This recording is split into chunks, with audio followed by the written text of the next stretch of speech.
thank you from Better Call Ball Media, Kale Carr, for his support for helping out to do these broadcasts here. And we also want to thank the Licking Booster Club for all their support this year that they give. Please remember to support your local booster club when you get a chance. Some more of our sponsors that we'd like to thank specifically is Progressive Ozark Bank of Licking and Town and Country Bank of Licking, both members FDIC, equals housing home lenders. Again, thank you for all your support for bringing coverage of Licking Wildcat baseball. And also all the other sponsors this year in the Licking community. Again, thank you for all your support. It has been a pleasure. Good luck, Wildcats.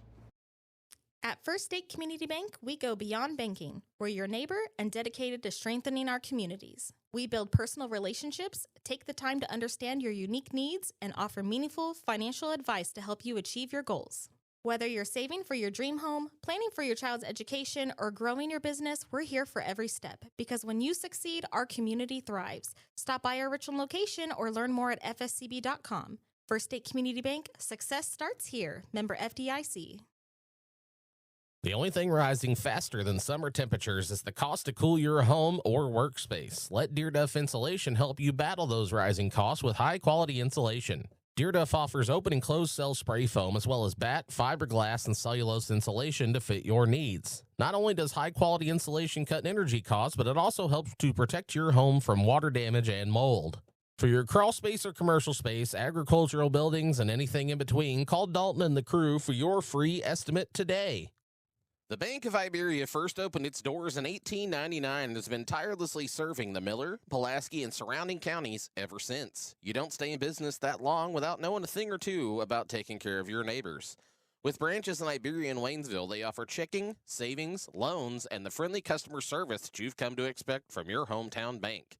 So roll on over to Rocktown or wheel into Waynesville and find out what the Bank of Iberia can do for you. Member FDIC, Equal Housing Lender. When disaster strikes, every second matters. Water, fire, mold, and storm damage or trauma cleanup can feel overwhelming, but you don't have to face it alone. At U.S. Disaster Restoration, our certified restoration experts are on call 24/7, arriving fast to protect what matters most. From cleanup to complete rebuild, we restore your home or property and your peace of mind. If you need help fast, give us a call. At U.S. Disaster Restoration, we master any disaster.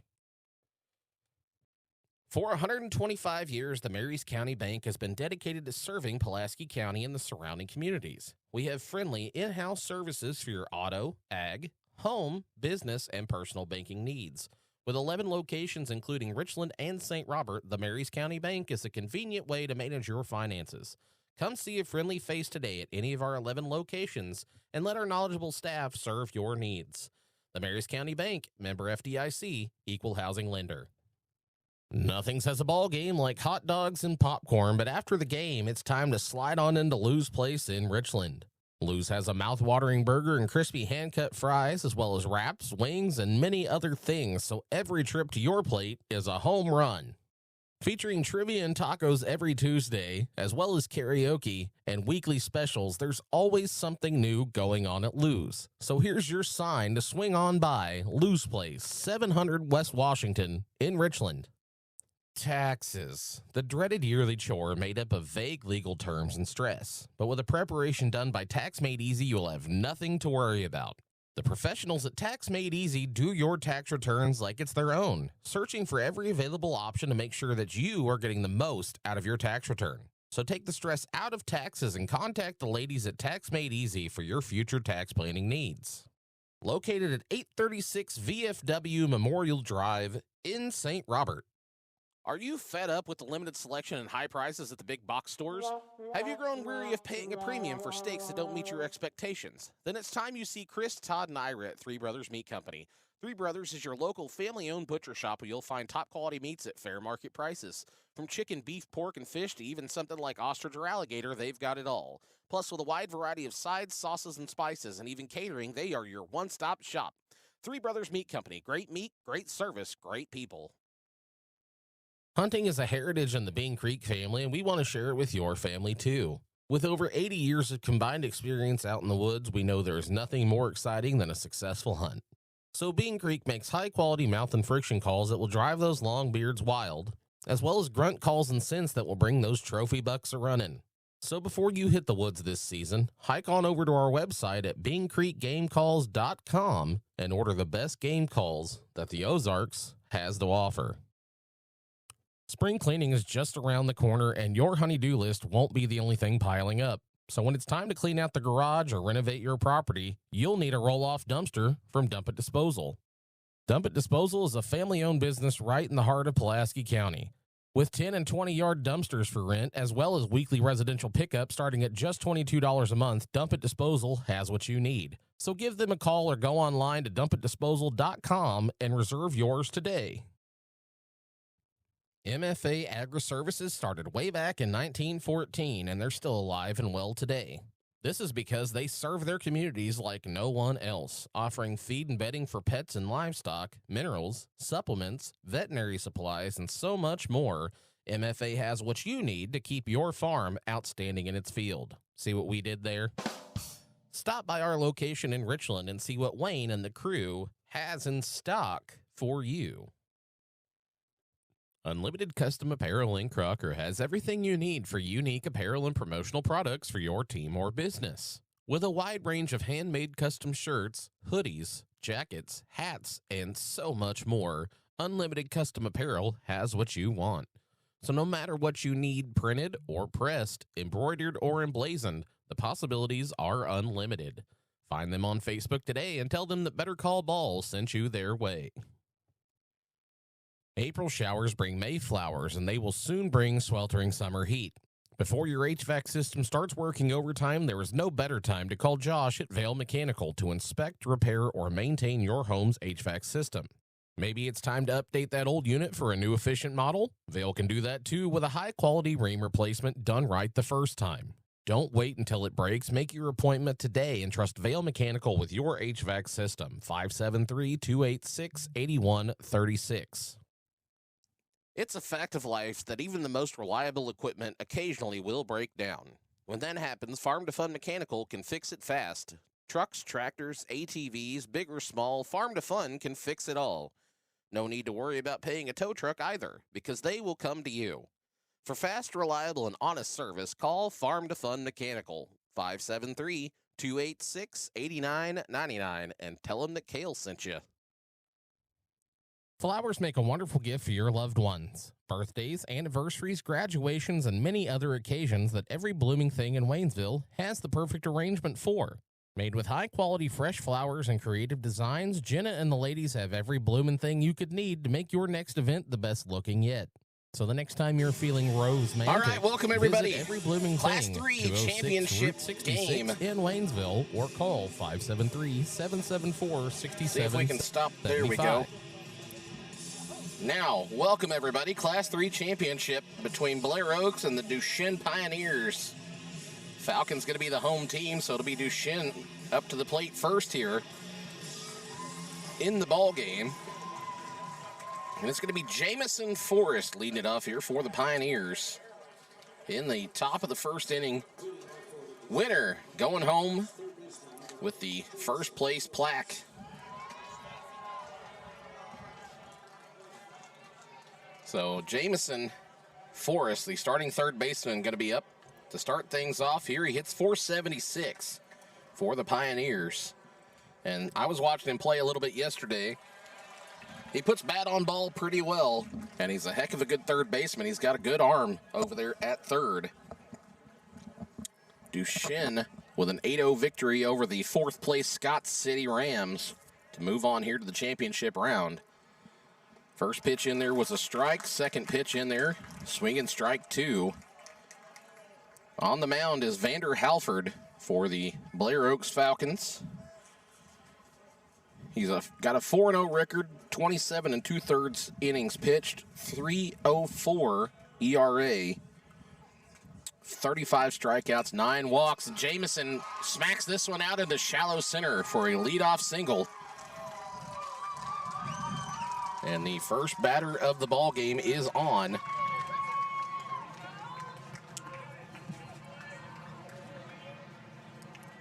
The entire town of Blair Oaks seems to be here, but only about 30 to 50 people here for the Pioneers, it seems. So after a leadoff single, it'll be TJ Greasy stepping in. Greasy is the pitcher of note today. Going to be starting off the game for the Pioneers. He's a 400 hitter as well at the plate. We'll give you his pitching stats when we get to the second half of the inning. First pitch in there for a strike from Vander Halford. This one, pick off over to first base. Back in plenty of time is Jamison Forrest. Blair Oaks a 10-0 victory over the third place Licking Wildcats, who just won 6-1 over Scott City. Last night, beat them 10-0 with a walk-off. And this one bunted down the third base line, and safely at first is TJ Greasy. And two back-to-back singles here. Duchesne is just small balling it so far here. Nothing crazy, nothing fancy yet. And that'll bring up Jackson Nicodeme. Started the game yesterday through a shutout in the 8-0 win. He hits .435 for the Pioneers. First pitch into him from Vander Halford on the way. This one smacked out towards center. And on his horse to make the grab is the center fielder, Owen Wise, and the throw into third will not be in time to get Jamison Forrest. And now runners on first and third for the Pioneers. We'll bring up Ben Winterer. He's the catcher today. He hits .310 for the Duchesne Pioneers. By the way, if you're watching and I'm saying any of these names wrong, please feel free to correct me. I don't say them incorrectly on purpose. Especially if you are a Duchesne fan. I asked somebody in a shirt that said Pioneers on it how to say it, and that's what they told me. So if I'm wrong, feel free to correct me. That first pitch there in the dirt to Winterer. 1-0 count, runners on the corners with just one out here in the inning. Shaw, the DH, on deck here.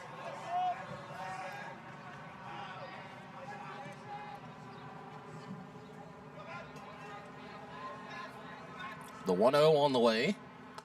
Swing and a miss. So now 1-1 on the number 4 hitter, Winterer. Duchesne has a .312 batting average as a team, which sounds great. But we've had a few teams with a high batting average not do much against the championship pitchers here today. The 1-1 on the way, fouled away down the first base line for strike 2. If I seem a little distracted, it's because I'm writing these stats out as I go here with my left hand while running this thing with my right hand. And I am right-handed, so it might take me a second to get everything going together. And coach for the Pioneers going to say, wait a minute, let's have a conversation here about what we got going. And a 1-2 count with runners on the corners. I don't know if somebody missed a sign there and prompted that or what's happening, but we're going to have a quick meeting on the sidelines over here.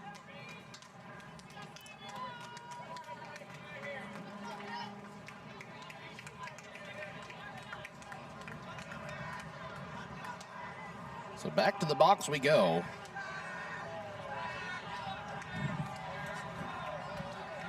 One ball, 2 strikes on Winterer with runners on the corners. Halford kicks and fires. This one in the dirt, gets away from the catcher. And that'll put Jamison Forrest on the board here for the first run of the ball game to the Duchesne Pioneers, as they are now up 1-0. And it is 2-0, or 2-2, excuse me, with a runner on second. On the number 4 hitter, Ben Winterer, as TJ Greasy advances to second on the pass ball.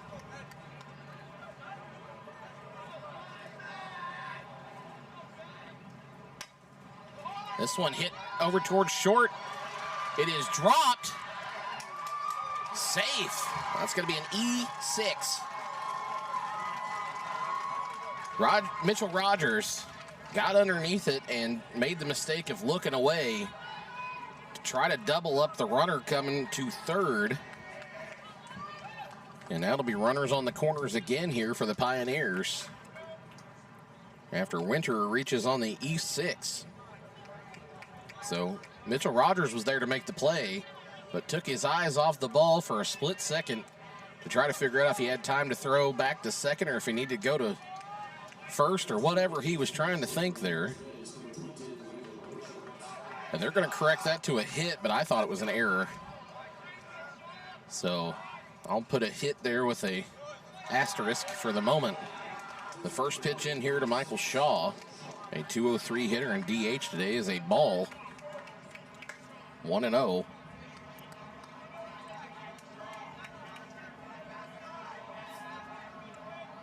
Vanderford checks on the runner at first and fires that one right on the outside edge. 1-1. Evens the count here.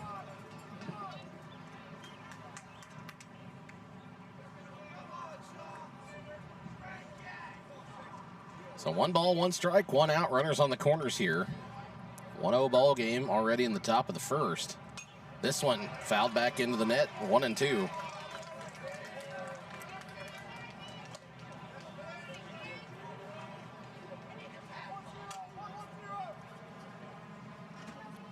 So 1 ball, 2 strikes, 1 out. Runners on the corners.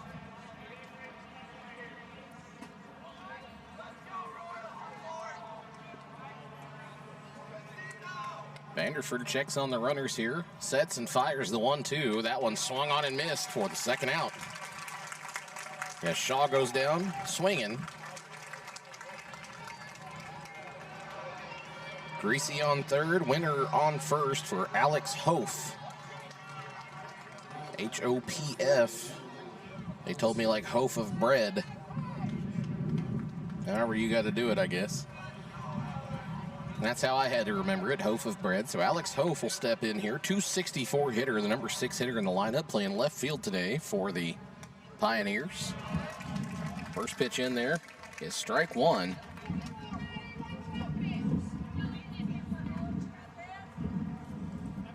The 0-1 on the way.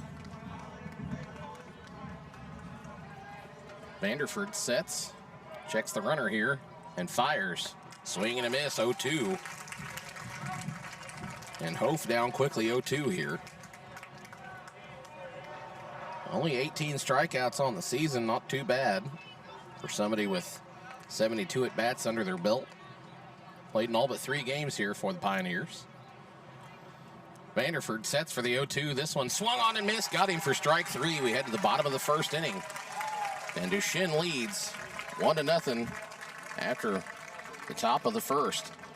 So we'll be back with you guys here in just a moment after this.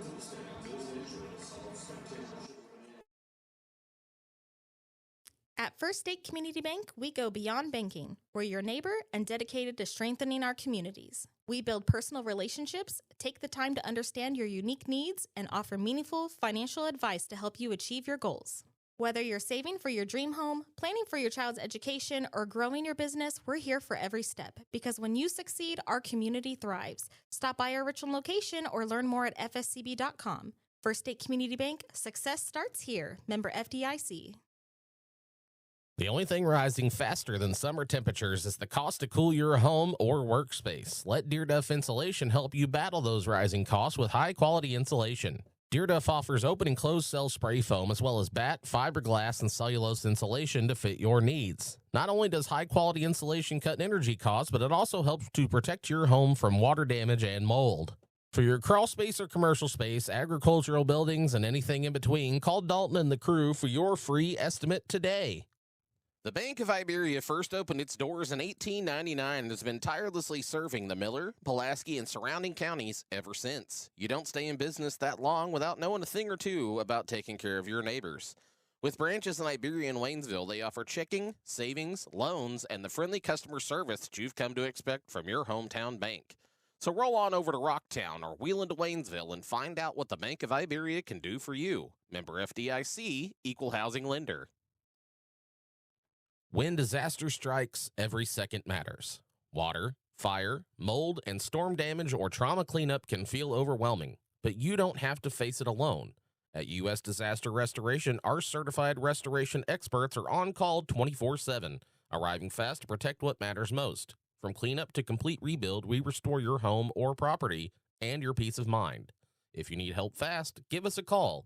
At U.S. Disaster Restoration, we master any disaster.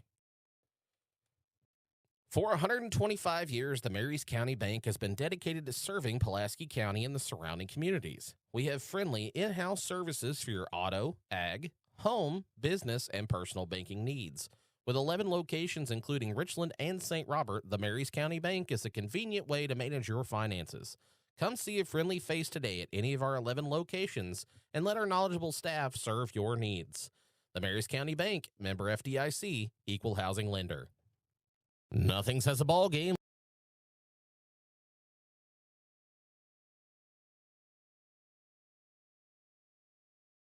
All right, welcome back. You're going to be the leadoff hitter for the Blair Oaks Falcons. Warren Davis III, 298 hitter on the season. First pitch in there from TJ Greasy is a strike. The 0-1 on the way. That one hit down the third base line. Gets past Jamison Forrest. And that'll be a leadoff single here for Warren Davis, the third. I don't know if I need to include the third, but it's on there, so I'm doing it just in case. That'll bring up Vander Halford here to face his counterpart. TJ Greasy has a 5-0 record. 34 2/3 innings pitched, 1.01 ERA, 59 strikeouts to just 5 walks.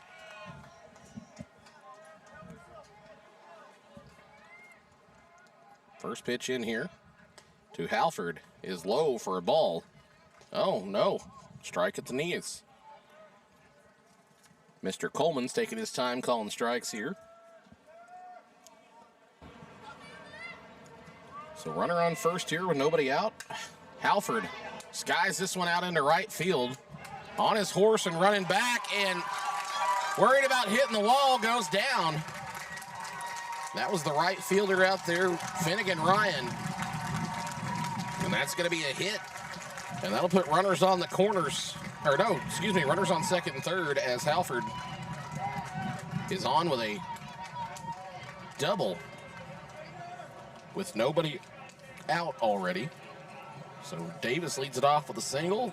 Halford follows it up with a double to put 2 runners in scoring position here for the number 3 hitter, Carson Verslois. 319 hitter. He's behind the dish for the Falcons. And Carson looking to blow this game wide open. With one swing of the bat here, that one going to get in there. A ball, 1-0.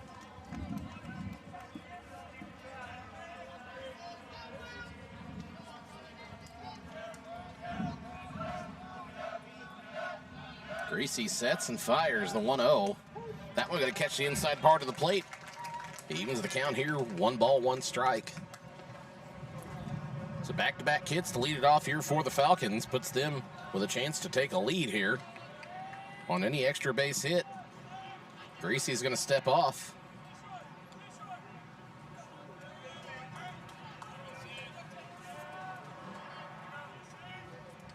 One ball, 1 strike. TJ kicks and fires this one. Rope down the left field line. It is fair. That's going to bring home both runners. And that'll be a 2 RBI hit here. And they're going to hold Carson Verslois at second base. And it is 2-1, Blair Oaks. That thing, a absolute missile down the third base line, fair in left. And they're going to bring in a pinch runner here for Verslois, and that'll be Kingston Houston. So Davis and Halford both come across to make this a 2-1 ball game for Blair Oaks. Still with nobody out here.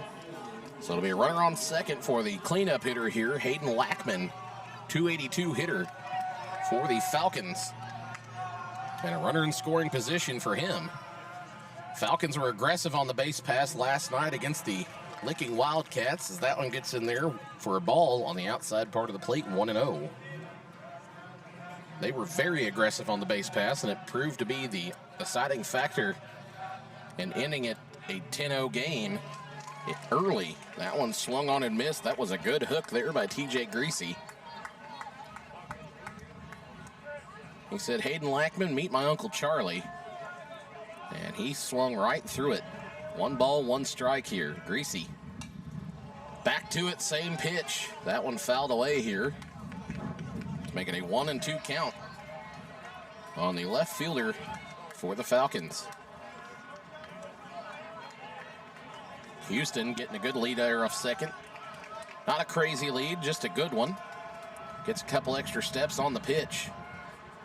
This one popped up and out of play once again. And I think it got completely out of the facility because I didn't hear it hit the bathrooms. 1 ball, 2 strikes.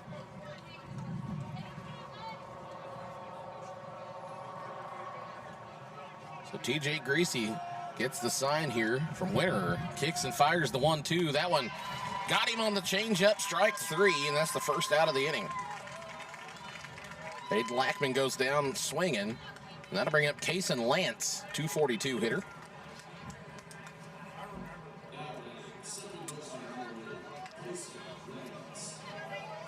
The Blair Oaks Falcons hit 2 triples last night. If memory serves, it might have been 3. But I know Kason Lance had a 2 RBI triple to lead it off in the first inning, part of a 4-run first inning that led to the 10-0 defeat of the Licking Wildcats. First pitch in there is a strike here. Kason Lance, the second baseman, pokes this one out into right. It is shallow. It's going to get down. They're going to wave the runner around and think better of it. Good throw in from right field by Finnegan Ryan. Will keep Houston, who's running for Carson Verslois, at third base, but runners on the corners once again here with just 1 out for the Blair Oaks Falcons, and that'll bring up Caden Schulte. The big bat in the lineup, he's DHing today for Owen Wise, who's out in center field. Hits .439 for the Falcons. First pitch into him is a ball.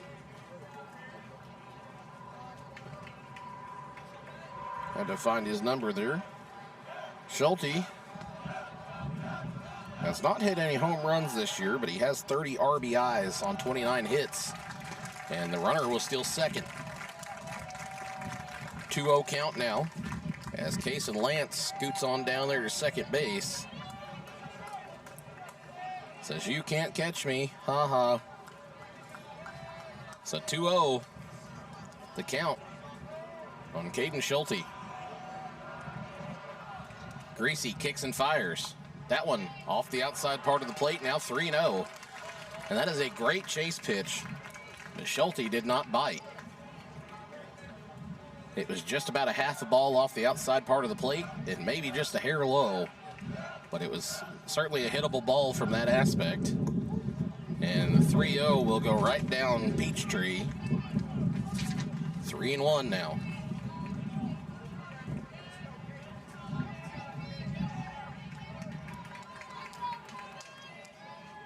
Three balls, 1 strike, 1 out, 2 on here. Greasy kicks and fires. Schulte swings and misses, evens the count, or takes the count here to a full count. And a payoff pitch coming from TJ Greasy. In case you're wondering, yes, it is spelled exactly like the former NFL quarterbacks Bob and Brian Greasy. Payoff pitch coming. Down to first base. They're going to check the runner, make him go back to third. As soon as they go to tag first base, the runner has to go because the runner from second came, and that's going to double him up. And in the inning, we go to the top of the second. And it is 2-1 Blair Oaks.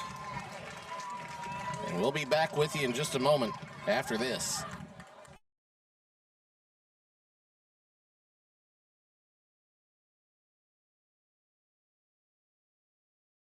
This week's coverage of the Baseball State Championships and the Licking Wildcats this year is provided by all of our great sponsors here, along with a big thank you from Better Call Ball Media, Cale Carr for his support for helping out to do these broadcasts here. And we also want to thank the Licking Booster Club for all their support this year that they give. Please remember to support your local booster club when you get a chance. Some more of our sponsors that we'd like to thank specifically is Progressive Ozark Bank of Licking and Town and Country Bank of Licking, both members FDIC, equals housing home lenders. Again, thank you for all your support for bringing coverage of Licking Wildcat baseball. And also all the other sponsors this year in the Licking community. Again, thank you for all your support. It has been a pleasure. Good luck, Wildcats. At First State Community Bank, we go beyond banking. We're your neighbor and dedicated to strengthening our communities. We build personal relationships, take the time to understand your unique needs, and offer meaningful financial advice to help you achieve your goals.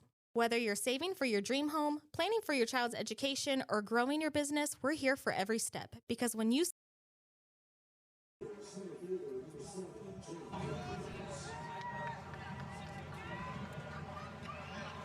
All right, we're back with you here. First batter in the inning for the Pioneers will be James Andrews. Wonder if he's any relation to Dr. James Andrews, the renowned Tommy John specialist. That one in there for strike one. This one a swinging foul ball, strike two.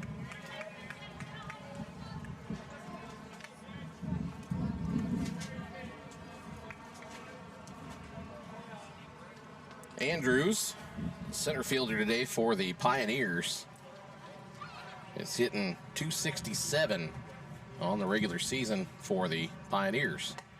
This one just off the outside part of the plate, 1-2. And Vander Halford putting some mustard on that dog, trying to get him to swing and miss at it. Andrews did not bite.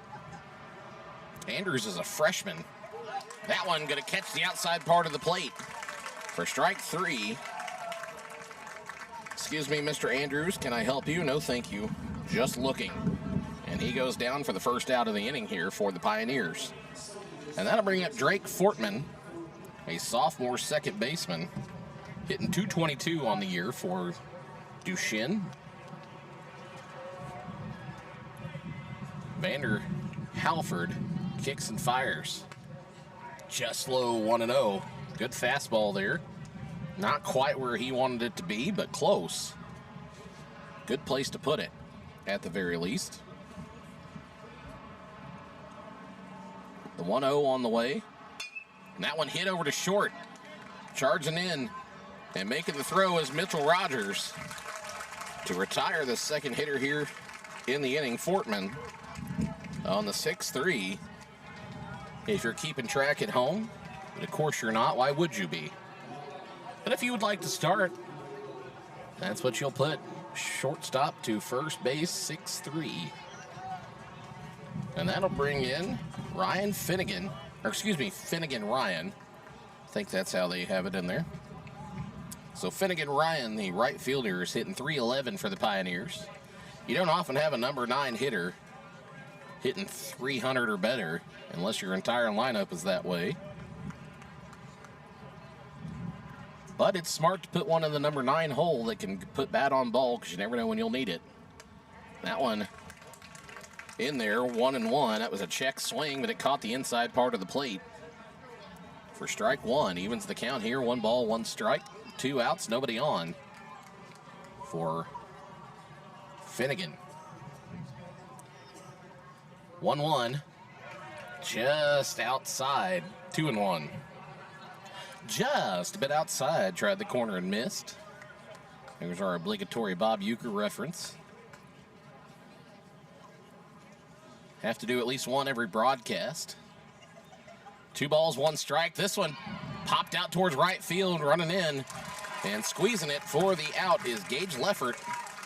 And we head to the bottom of the second inning. Still 2-1 Blair Oaks here. Quick 1-2-3 inning for the Falcons. And we'll be back with you here in just a moment after this.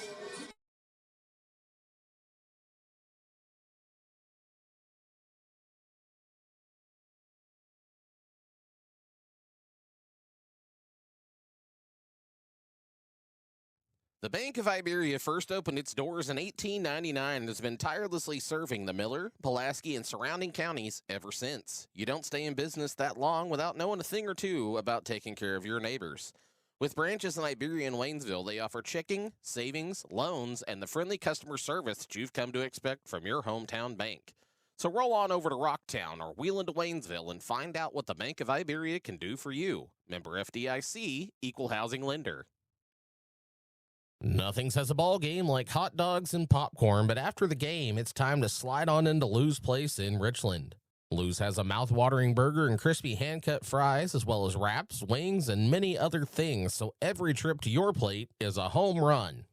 Featuring trivia and tacos every Tuesday, as well as karaoke and weekly specials, there's always something new going on at Lou's. So here's your sign to swing on by Lou's Place, 700 West Washington in Richland. Hunting is a heritage in the Bean Creek family, and we want to share it with your family too. With over 80 years of combined experience out in the woods, we know there's nothing more exciting.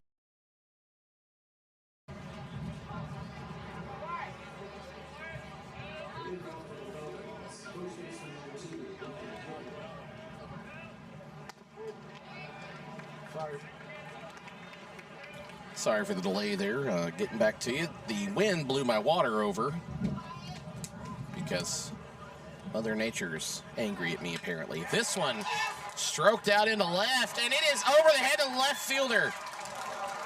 Oh, no. And Wyatt Libbert trips going across or going around first base, but he's in with a stand-up double even after falling. That would have been a triple easily if he had kept his footing. But it's a leadoff double for Wyatt Libbert, the number 7 hitter.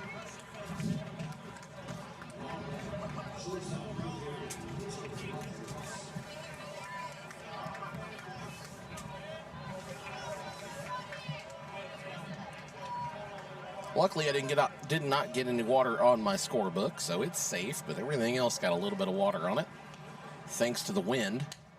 And the first pitch in from Greasy to Mitchell Rogers is a strike. Mitchell, the shortstop in today's ball game, he is hitting. That one going to be just outside, even as the count 1-1. See, Mitchell hits .215 for the Falcons. He's got a runner in scoring position here.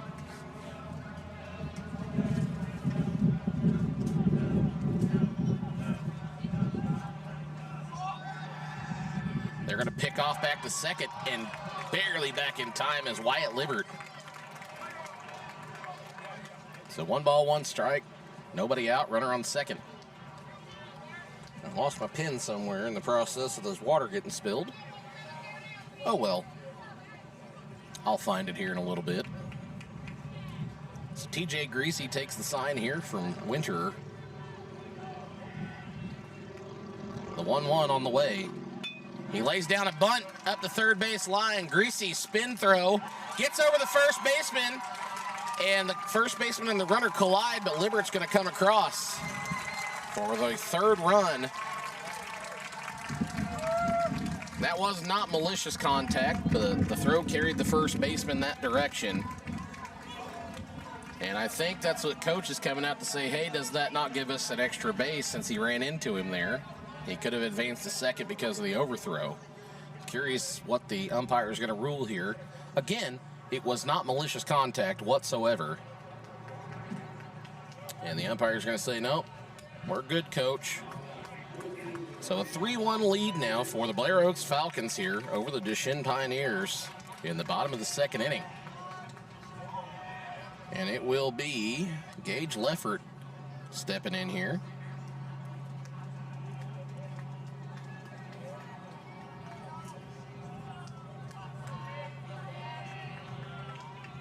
First pitch to Leffert, still waiting on it. They're eyeballing the runner and pick off over to first, back in time is Mitchell Rogers.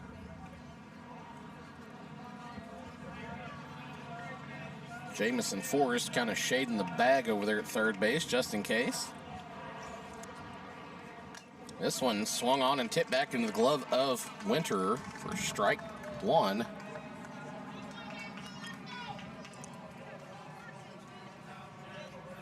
So 0-1 here now on the number 9 hitter for the Falcons. Greasy kicks and fires. This one swung on and missed, 0-2.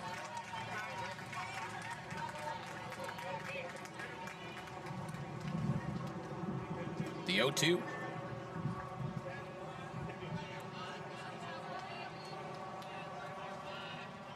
Greasy checks on the runner and fires. This one popped up down the first base line. Catcher and first baseman both trying to track it down, and it is caught by Ben Winterer.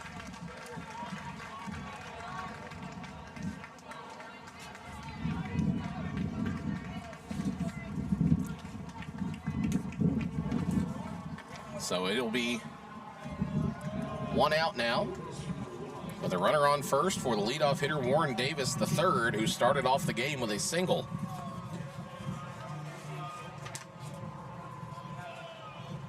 He's got a runner on first. That one going to run inside. 1-0. This wind is starting to irk me. 1 ball, no strikes on the leadoff hitter Davis, 298 hitter during the regular season. Pokes this one out to right, and it is off the glove of the right fielder. Finnegan Ryan tries to make the catch, runs into the bullpen fence in the process, and it is down for the second single of the game for Warren Davis, the third. And I think we're going to go check on Finnegan Ryan over there quickly. Coach is going to go around and make sure he's not terribly hurt because he hit that fence hard. He might be the second hardest thing to hit that fence aside from a foul ball. So he was on the run trying to make the catch. It tipped off the end of his glove out there. The trainer over there at the fence. So tell you what, let's take a quick break while they go check on him, and we'll be right back in just a moment after this.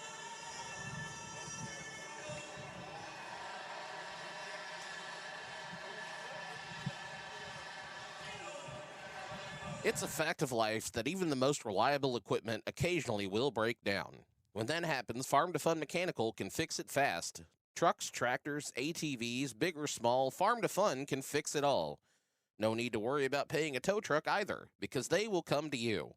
For fast, reliable, and honest service, call Farm to Fun Mechanical, 573-286-8999, and tell them that Kale sent you. April showers bring May flowers, and they will soon bring sweltering summer heat. Before your HVAC system starts working overtime, there is no better time to call Josh at Vail Mechanical to install. Well, I hate to cut our sponsor off mid-message, but seems to me that Finnegan Ryan is okay, and that will bring in Vander Halford in for his second at bat. First pitch he sees, swings and misses. 0-1. Get our logos all back up here. I'm not smart enough to figure out how to do it all at the same time, so I just got to do it one at a time. That one popped up and out of play down the left field line. This blasted wind is helping it go foul. Not to be confused with the foul mood that the wind is beginning to put me in. 0-2 on the way here to Vander Halford from TJ Greasy. Kicks and fires that one up 1-2. Greasy only has one strikeout so far on the night. So runners on first and second. 1-2 delivery on the way from TJ Greasy. Checks on the runner here at second and fires. This one hit hard in the gap between first and second. That is going to score, I believe, Mitchell Rogers. No, the throw comes in time to get him out. Out at the plate is Mitchell Rogers. Wow, what a throw in. Perfect relay from Finnegan Ryan. So I'm going to guess he's all right after hitting the fence, making a throw like that, but it is a single for Vander Halford, and he'll have a pinch runner coming in.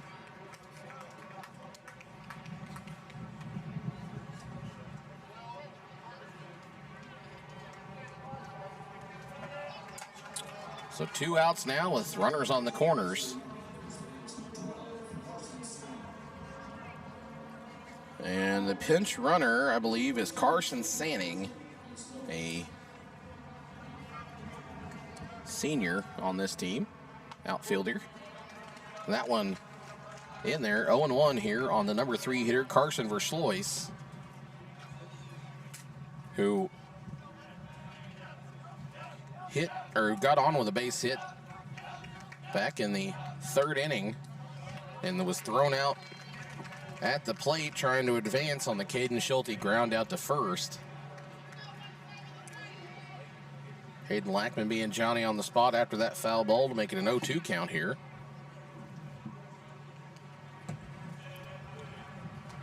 Sorry guys, forgot to turn my mic back on. 0-2 count here. I'll recap what happened. There's a strike 3. We head to the top of the 3rd. Let me recap because I just realized that my mic wasn't on. So Wyatt Libbert started off with a double in the inning, then a single by Mitchell Rogers. He was thrown out at the plate by the right fielder on a good cutoff throw. That would be Finnegan Ryan out there making a good relay throw to get the out. And that was the 2nd out of the inning after Gage Leffert flew out to the catcher. Warren Davis hit a single. Vander Halford hit a single. Carson Sanning came in to run for Halford. And then Carson Verslois struck out to end the inning there after Halford hit one in there between 1st and 2nd. So, that should count for our 3 outs here. And that'll take us to the top of the 3rd inning. We'll just keep it right here since I gave you the recap. We got to do our due diligence to Misha and do a PSA announcement, which I will get to you in just a second after I put my water somewhere where it won't get blown over again by the wind, which, in case you haven't gathered, has irritated me. All right. Whether it's balls and strikes, fouls, or flags, officials play an important... Officials play a vital role in high school sports. These men and women work hard to ensure fairness and integrity. No one gets every call right, but every official deserves respect. So as you enjoy today's game, be a positive example and respect the officials. This message is brought to you by your friends at Better Call Ball, Allen Hilliard Sports, and the Missouri State High School Activities Association. So it'll be Vander Halford facing the leadoff hitter in the top of the 3rd, Jamison Forrest. Forrest singled to start off the ball game here and was the lone run so far to score for the Pioneers back in the 1st inning. Halford has 3 strikeouts on the game so far. First pitch in there to Jamison Forrest was a strike. Second one in there, just low at the knees, 1-1.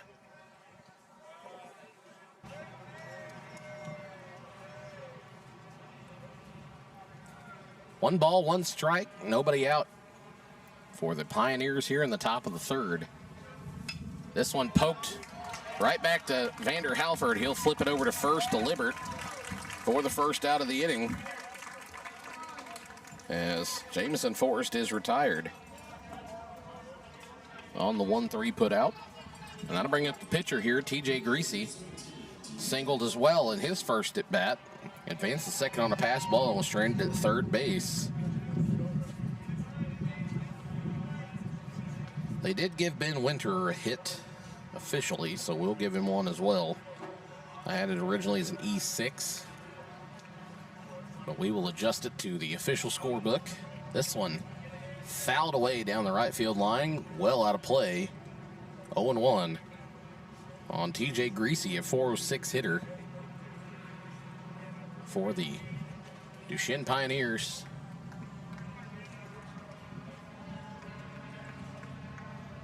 Trying to get a run and close the gap here as he's on the mound.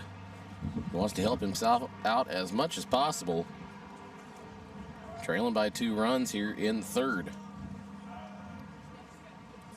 Halford kicks and fires. This one hit to 3rd. Scooped up. Davis to Libbert for the 2nd out. And Greasy will go down on the 5-3 putout to take us to the third hitter of the inning and the third hitter in the lineup for the Duchesne Pioneers, Jackson Nicodeme. He's at shortstop today. He's a .435 hitter. He threw a complete game shutout against Scott City yesterday. This one popped over to third base. Halford picks it up over to first. In time with the spinning throw. What a great job by Vander Halford to get the third out of the inning. If he had been a righty, he would not have made that play. But since he's a lefty, he got the spin throw just in time as we head to the bottom of the third inning. We'll be back with you in just a moment after we hear from our sponsors after this.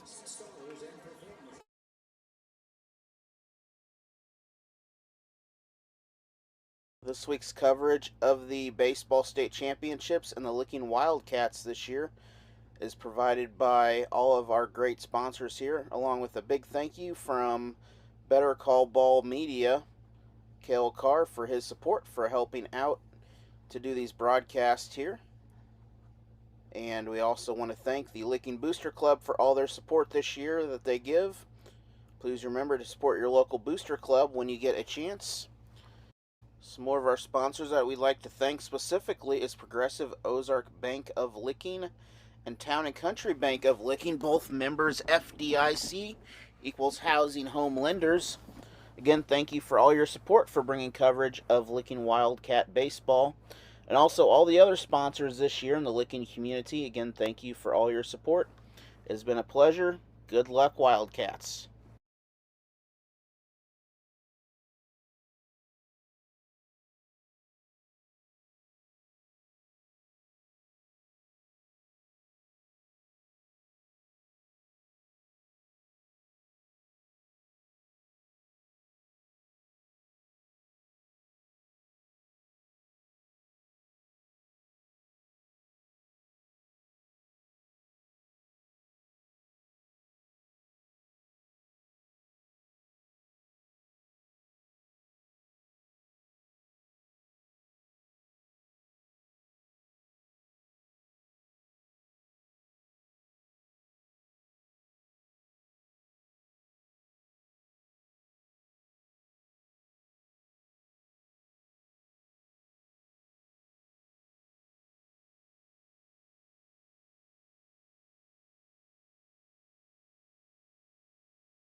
First pitch in there to the leadoff hitter in the inning, Hayden Lackman, is a swinging strike to run the count here to 0-1. That one just low, evens the count at 1-1. Next time I'm here, I'll know to bring a paperweight. 1 ball, 1 strike. That one gonna get inside, 2-1. Lackman struck out swinging back in the first inning in his first at bat.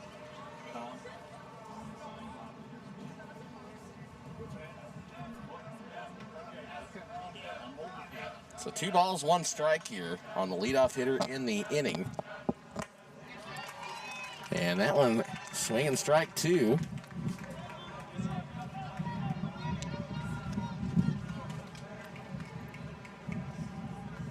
Two balls, 2 strikes, nobody out and nobody on here for the leadoff hitter Lackman. And that one, ooh, just off the outside corner. That's as close as you can get without getting a strike call. That was a great location for TJ Greasy to throw that one. Just did not get the call. It's been a tight strike zone week in, week out, all week long. And that one right down the pipe for strike 3 looking. And that'll send Lackman back to the dugout with his second strikeout of the ball game. And he's got 2 of the 3 on the game by TJ Greasy. He just has Lackman's number, it seems. So that'll bring in Kason Lance, right-handed hitter, playing second base, .242 batting average. First pitch in there to him is a strike. This one right up the middle. Greasy Nicodeme and the second baseman, James Andrews, cannot get in front of it in time, and it is a hard-hit single down into center field for the first hit of the ball game, or the first hit of the inning. Case and Lance did reach back in the first inning, part of that 2-run first inning. Jordan, I just seen your comments here. Swing and a miss there on the first pitch to Caden Schulte, who grounded out the first baseman back in the first inning. So, Jordan, I do a lot of research on the schedules, and I have to be unbiased as possible. But no, I did not think that Scott City had a chance at a run here.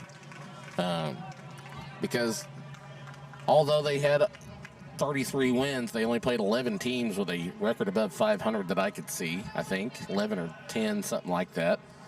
So the litmus test was not there for that one. The 0-2 gets away from the catcher, Winter, and will advance the runner here to second base. So Case and Lance scoots on down there to second into scoring position with just one out here. So 1 ball, 2 strikes, 1 out.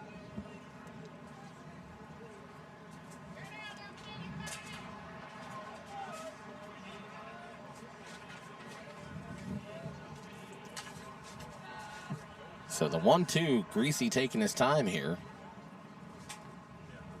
This one fouled away into the net, 1-2.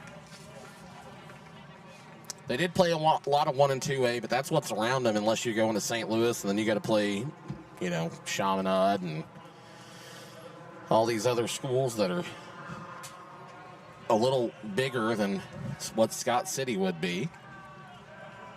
This one swung on and missed. Strikeout swinging for Caden Schulte. And that'll bring up Wyatt Libbert, who had a single or a double in which he stumbled going around first base. Probably should have been a triple, but lost his footing while rounding the bag there at first and fell on his face. But yeah, I mean, when you're where Scott City is, you either have to go down and play Cape Girardeau, Cape Central, who is way bigger than you, or go to St. Louis and play Chaminade or CBC or Vianney or any of these other, which, by the way, those 3 I just mentioned are all in the Class 5 and 6 championships starting tomorrow. And we're going to have a mound visit here, talk to TJ Greasy and the crew. But that's the kind of the point. You either play smaller schools for a majority of your schedule and have a good record and a good chance, or you take them to play these big schools and get waxed and then be not in contention for the top seed. That bye round for being the number 1 seed in your district is very important if you have a limited number of arms, which most small schools do. Even Class 3 schools sometimes only have 2, 3, 4 arms at max. Not everybody can be St. Elizabeth and be 6 arms deep. Same with Licking. But a majority of the teams that do make it to the championship rounds of this tournament all have pitching in spades. That's kind of what it takes. And then once you get here, you better have the bats to back it up, as we've seen over the last 4 days. So stepping in with 2 outs and a runner on second, 1-0 count, is Libbert. He hits this one over towards short. Nicodeme cannot field it cleanly. It'll get out into center field, and crossing the plate for the 4th run of the ball game will be Case and Lance. And it's 4-1. Blair Oaks here in the bottom of the 3rd inning. So Libbert reaches with a single, and that'll bring up Mitchell Rogers, who singled in his last at bat. Back in the 2nd inning, was thrown out attempting to take home on a good outfield assist by Finnegan Ryan. Keeping a good eye over there on Libbert. And I didn't realize how big that kid was until I went and stood next to him yesterday. He's an absolute unit. And he's playing around with the pitcher here. TJ Greasy keeping a close eye on him. Back pick, not in time. Back in safely. First pitch was a ball. So Mitchell Rogers trying to get on base here once again.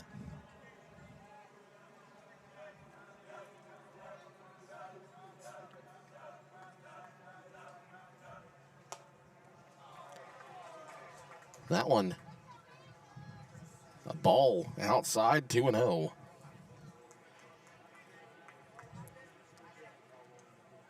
Of course, John, thank you.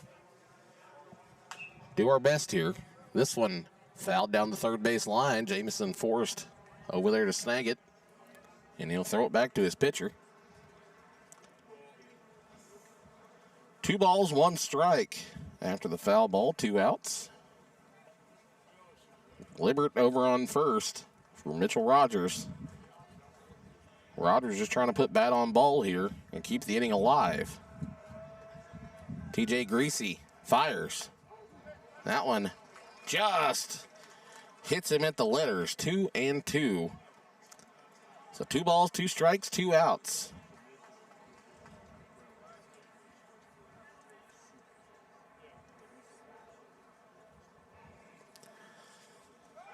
This one a pick off over to first.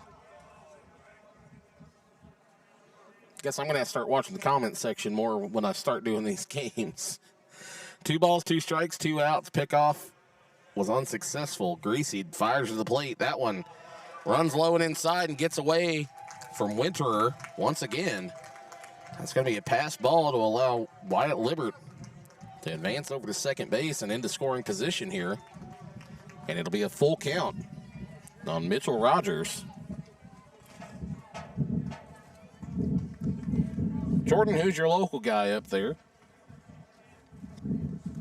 I'm not familiar with all the other people doing this yet. I tend to go towards the schools that don't have anybody doing it for that reason.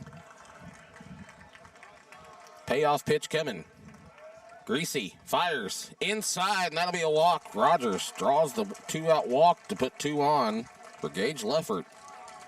Gage flew out to the catcher in his first at-bat back in the second inning. And now a chance to blow this game wide open here with an extra base hit. Mitchell Rogers has some wheels. So anything down the gap will probably score at least 1, if not both. First pitch into Leffert. Swing and a miss, and he was swinging at that one like he was trying to put it out in the gap. The gap between here and the woods, that is. So swing and a miss for strike 1. That one hit well out towards left field. Tracking it and making the catch is the left fielder for the Pioneers, Alexander Hof. And that will send us to the top of the 4th inning. We're going to go ahead and do a MSHSAA PSA here rather than take a traditional break. Get that out of the way. Oh, Dick Aldrich, okay. Midmo Sports Online, I think I've seen it before. Well, if you'd like to sponsor down in this area, you can shoot me an email. It's on my Facebook page or my website, bettercallmobile.com. We love all our sponsors. Do the best we can for them. All right. Role models matter now more than ever, and you have the power to be one when you show good sportsmanship at high school events. You set an example of character, respect, and integrity. Good sports help preserve the tradition of high school athletics and build community pride. So lead by example and be a good sport. This message is brought to you by your friends at the Missouri State High School Activities Association, Allen Hilliard Sports, and Better Call Ball. So that covers our basis on the PSAs. Vander Halford still on the mound here. Hanging on to a 3-run lead are the Blair Oaks Falcons. If this is your first game tuning in, by the way, whether you be from Duchesne or Blair Oaks, please hit the subscribe button on the way out. I plan to do a lot more non-sports related stuff over the summer, mostly food reviews. That's what I typically do when I'm not doing sports. Just picked that up recently. It's a good way to write off meals for me, I found out.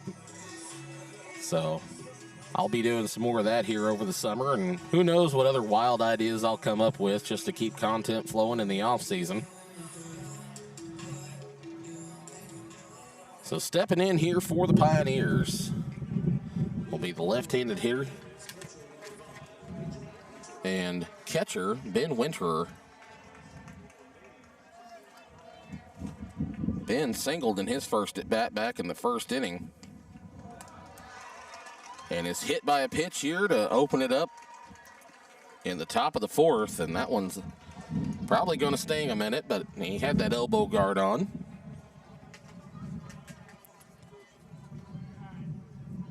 It doesn't stop it from hurting, it just stops it from breaking anything. Same thing as a protective equipment elsewhere. It doesn't stop it from getting hurt, it just stops it from doing any major damage. As a former catcher, I can tell you it does not. Ben Winterer, or excuse me, the pinch runner for Winterer, which I believe is Kingston Houston again, scuttles on down to second base in the process. And we have one out and one on here. Andrew Halford's only allowed 3 hits on the day. 2 of those, or all 3 of them in the first inning. So the sac bunt there for the first out, and now the first pitch into Alexander Hof is strike 1. If you are listening from Duchesne, let us know in the comments, because I'm curious to see if any of you tuned in or not. The 0-1 on the way, that one inside, 1-1.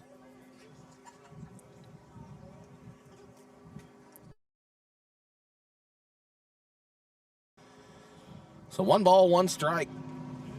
1 out, 1 on. Halford checks on the runner over there at second. Kicks and fires this one into Hof. Hof ropes it out into left field. That'll be a single. And they'll hold the runner at third. The throw coming in from left would have probably not been in time. And it's runners on the corners with 1 out now for the Pioneers. Hof with a clutch single here to put runners on first and third for the freshman James Andrews. Andrews, a center fielder today for the Pioneers. Hitting .267, which given the teams that they've played is actually pretty good for freshmen.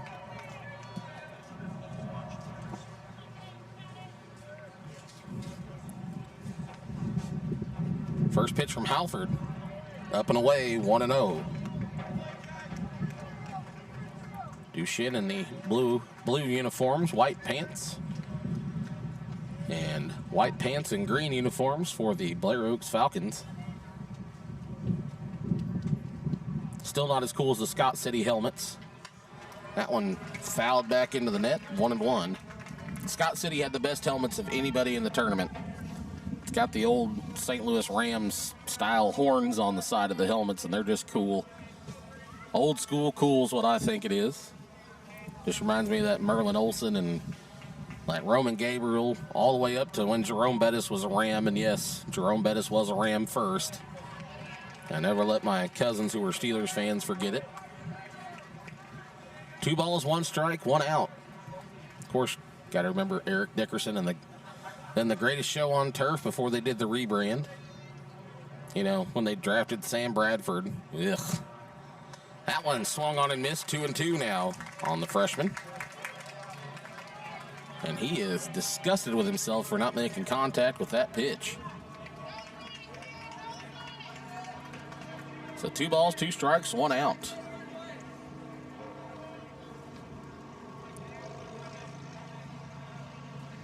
The sun is almost fully set here. The pick off over to first. Not in time. Just trying to keep Alex Hof honest over there.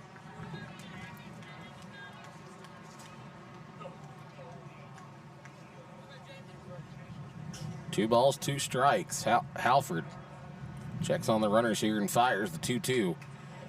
And Jamison gets a piece of it. Or James Andrews, excuse me, gets a piece of it. With a last name like Andrews, I would think Jamison would fit, but it is just James Andrews. And he stays alive here with runners on the corners and 1 out.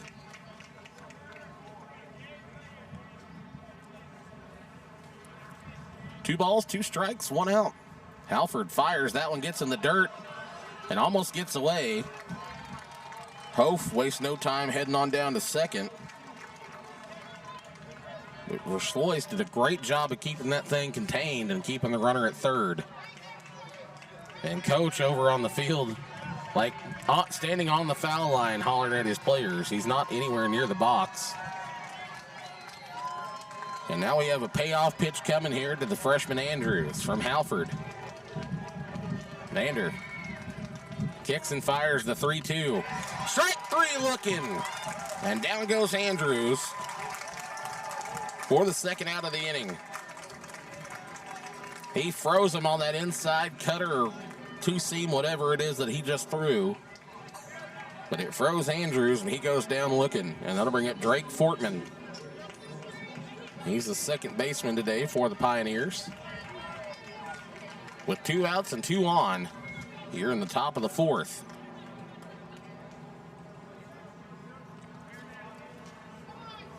Pioneers making Halford work for it, but Halford doing his best to keep him away from home plate as best as he can here. Only giving up 4 hits on the day, 2 errors for the Duchesne Pioneers. That one fouled away. Evens the count here 1-1. No errors on the day for Blair Oaks thus far. Only 1 run allowed. That was the RBI single, I believe, by Ben Winterer back in the first. 1 ball, 1 strike, 2 outs, 2 on. Halford fires that one, low and out, 2-1. I don't know how many pitches that Halford's up to, but we'll check on that here in a moment. I'd say he's probably close to about 55 or 60.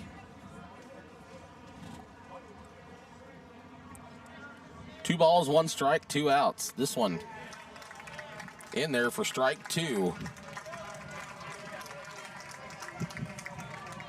He checked his swing, but it didn't matter.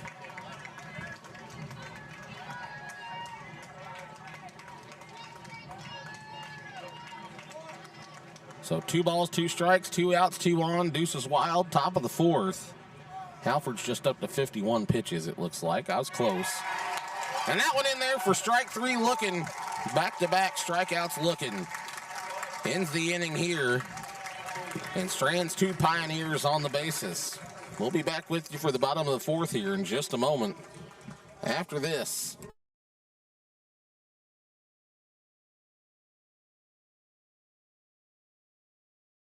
At First State Community Bank, we go beyond banking. We're your neighbor and dedicated to strengthening our communities. We build personal relationships, take the time to understand your unique needs, and offer meaningful financial advice to help you achieve your goals. Whether you're saving for your dream home, planning for your child's education, or growing your business, we're here for every step. Because when you succeed, our community thrives. Stop by our Richland location or learn more at fscb.com. First State Community Bank, success starts here. Member FDIC. Spring cleaning is just around the corner, and your honey-do list won't be the only thing piling up. So when it's time to clean out the garage or renovate your property, you'll need a roll-off dumpster from Dump It Disposal. Dump It Disposal is a family-owned business right in the heart of Pulaski County.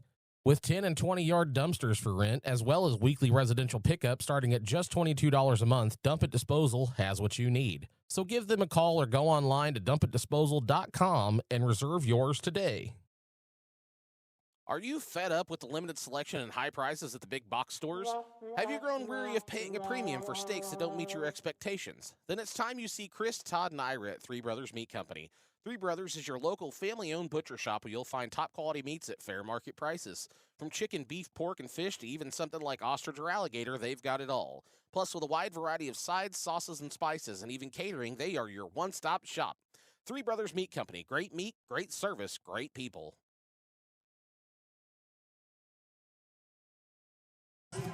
All right, stepping in here to lead it off in the inning is the leadoff hitter, Warren Davis.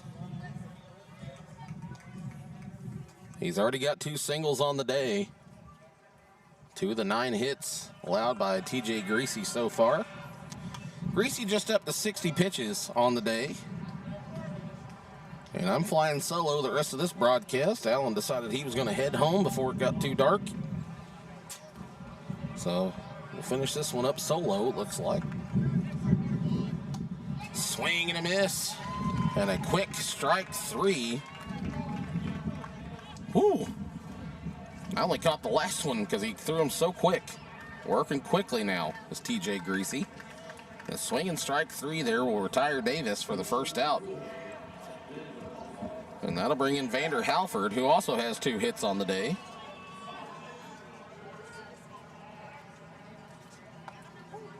That one in there for a ball, 1-0.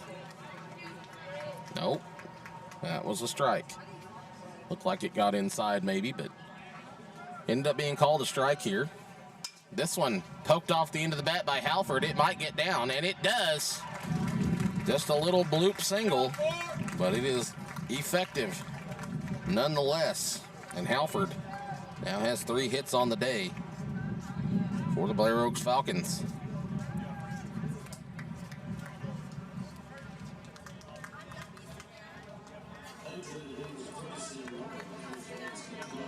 And that'll bring up Carson Verslois here with a runner on first and 1 out.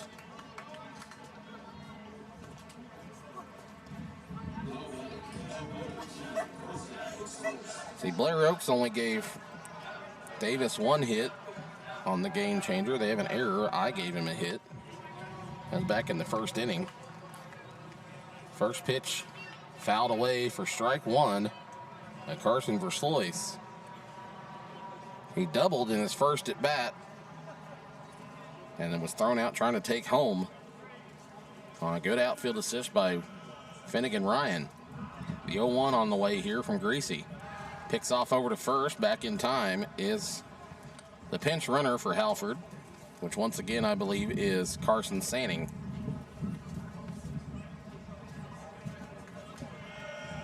I'm too poor for contact, so I'm just going to have to guess till he gets closer. It turns around here.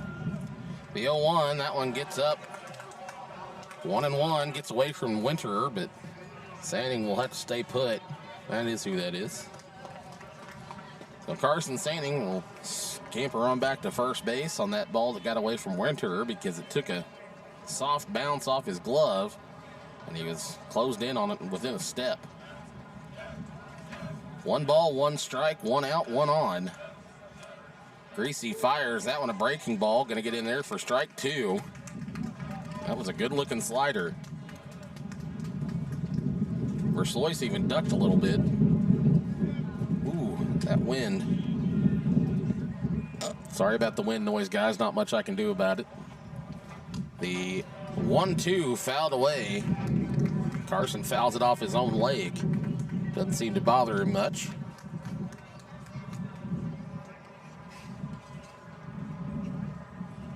So he'll step back in here with a runner on first and 1 out.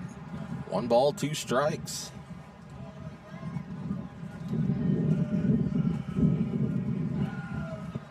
This one gonna stay high. He evens the count up at 2-2. Blair Oaks very disciplined at the plate. You saw that last night versus the Licking squad against both Isaac Running Horse and the relief pitchers Parker Huff and Logan Buckner, that's who it was. Payoff pitch. After that one stays high for ball 3. Payoff pitch coming in to Verslois. Hayden Lackman on deck here. Has 2 strikeouts on the day. There goes the runner. That one fouled away, and Sanning will have to go back to first base.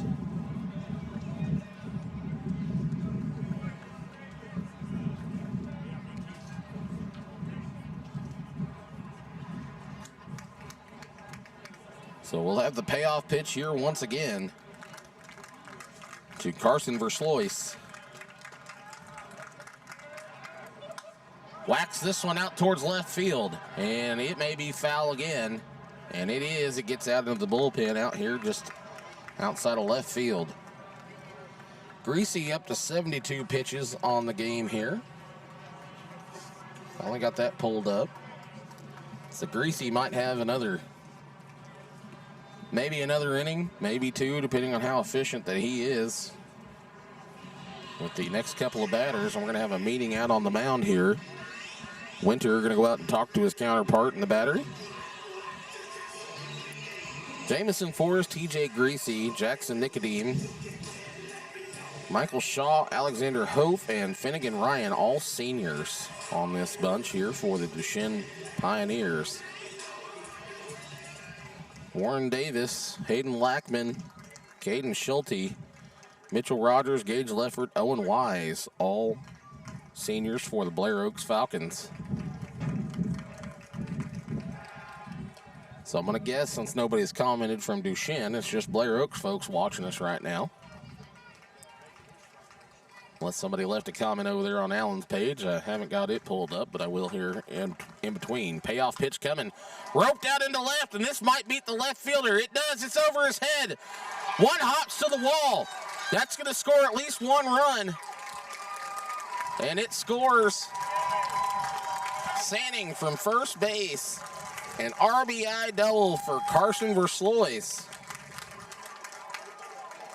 And that is a home run in any other field but this one.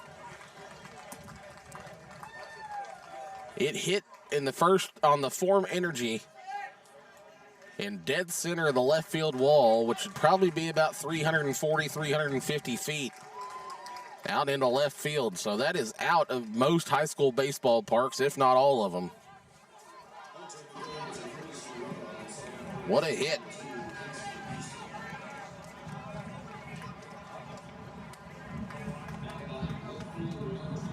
The Blair Oaks now with a 5-1 lead. Well on their way to taking home their second state championship of the year.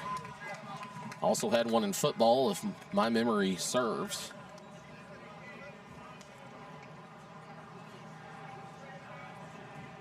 Runner on second here. First pitch is in there for a ball. Second pitch, also a ball, just low. This is Hayden Lackman. Left-handed hitter playing left field. 2-0 on the way from TJ Greasy. Kicks and fires. That one low, 3-0. Oh. Well, Jordan, if I'd have read the comments sooner, I wouldn't have had to say that. Yep, so I was right. They did win the championship in football this year. Class 2A, I'm pretty sure, in football. Might have been 3A. 3-0 on the way. That one in there at the knees for strike one. Run the count to 3-1 here with just one out and one on. I don't pay much attention to the small school football because I usually do Waynesville football on the radio, so I've got my hands full with COC action. This one belted out into center. It's going to get between the center and left fielder, and it's going to roll all the way to the wall. This should be a triple for Lackman. One run across, and Lackman rolls into third with a stand-up triple. So an RBI triple here makes it a 6-1 ball game.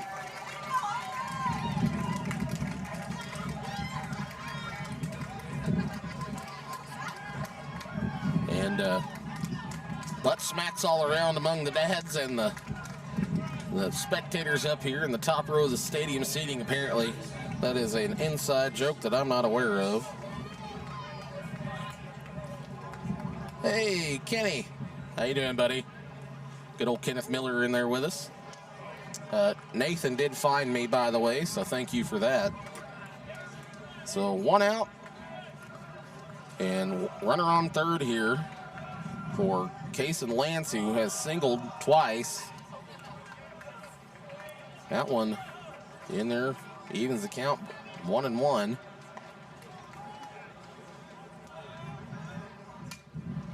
This one popped up towards the right side. Finnegan Ryan lets it drop foul rather than run into the fence again. He made a business decision on that one. And it will be a long foul ball for strike two. Well, I appreciate you sending him over here to talk to me, Kenneth. I really do. That ball gets away. It's a dead ball. Everybody's screaming for the runner to go from third, but they forgot he just hit a foul ball, so it's a dead ball. Because it got out past the pitcher, out over to the shortstop. See, I thought they were 2A football. I do pay attention, just not as much to the lower classes in football. I got enough on my plate with the COC to keep track of here. But only for this year again, because they'll be back in the Ozark Conference after this season. The 1-2 pitch. Ooh. Just below the knees, 2-2. If I was a pitcher, I'd be very upset about that call, but it was a fair call, I believe, and a swing and a miss. We'll send Case and Lance back to the dugout here for the first time tonight. And that'll bring in Caden Schulte. I see an arm up in the pin down there for the Pioneers. Looks like Rudy Weber. And he throws sidearm, so this should be interesting. And we're going to have a mound visit here. I don't know if that means they're going to pull TJ Greasy right now, or if they're just going to give him a chance to get this last out here in the inning. So now it's 2 outs. Runner still on third for Caden Schulte, who was grounded out unassisted to the first baseman and struck out swinging back in the third inning.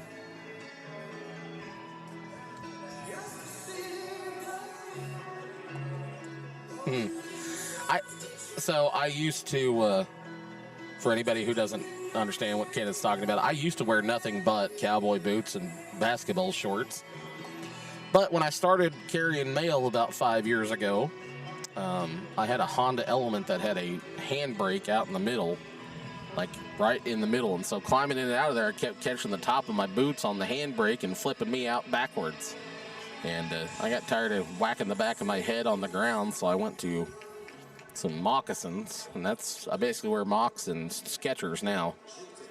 So I'm sorry to disappoint those of you who have seen me in the gym shorts and boots before, but had to make a business decision there myself.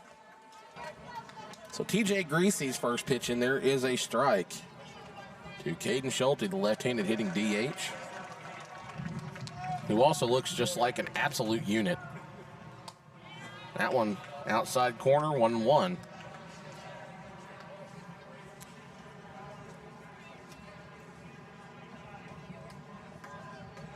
Yep, 6'1", pretty big kid. 1-1 count here.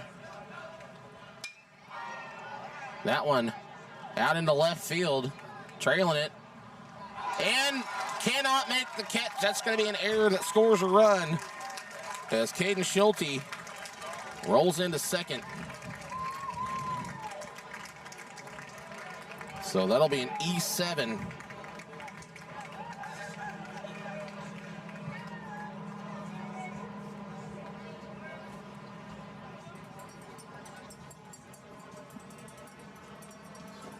Kenneth, send Jordan the picture. So 7-1 now with 2 outs, and they still are leaving Greasy in, at least for now. And that'll bring in Wyatt Libbert.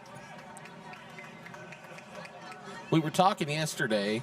I remember that one gets outside 1-0. I remember being at the ball game where Will Libbert threw the ceremonial first pitch, so to speak, as he was injured. And that was the senior night game against Rolla. 1-0 on the way. That one runs outside, 2-0. Rolla actually lost to Blair Oaks this year, if I remember correctly. It's one of the last games they lost before they went on that 18-game winning streak through districts. Swing and a miss there. 2-1 now.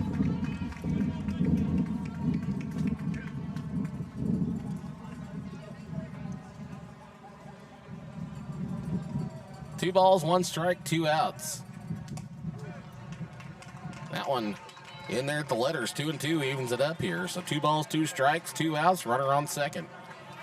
7-1 lead now for the Blair Oaks Falcons. 3 runs in the inning so far.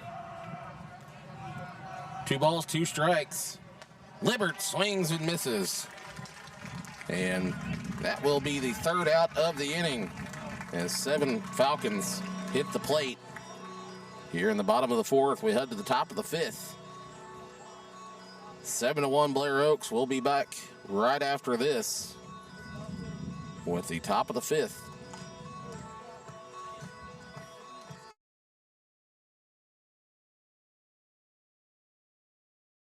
The only thing rising faster than summer temperatures is the cost to cool your home or workspace. Let Deer Duff Insulation help you battle those rising costs with high-quality insulation. Deer Duff offers open and closed cell spray foam as well as batt, fiberglass, and cellulose insulation to fit your needs. Not only does high-quality insulation cut energy costs, but it also helps to protect your home from water damage and mold.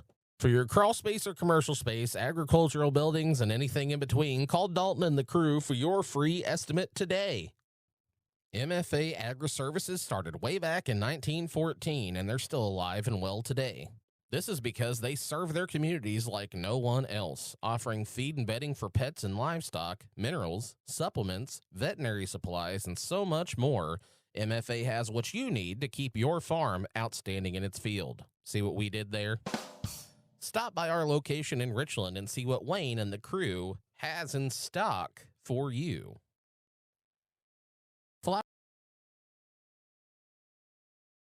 All right, we're back with you here. Leading it off in the inning here. That one is fouled away. That'll be Finnegan Ryan leading it off for the Duchesne Pioneers.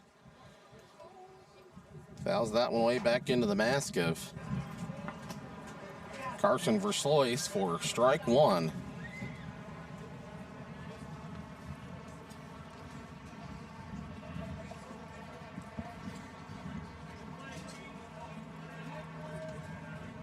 So now the 0-1 pitch on the way from Vander Halford.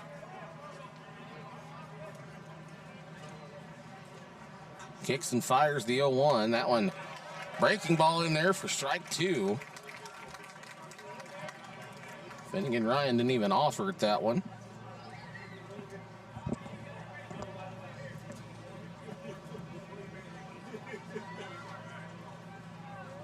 The 0-2 on the way from Vander Halford. Just off the outside corner, 1-2.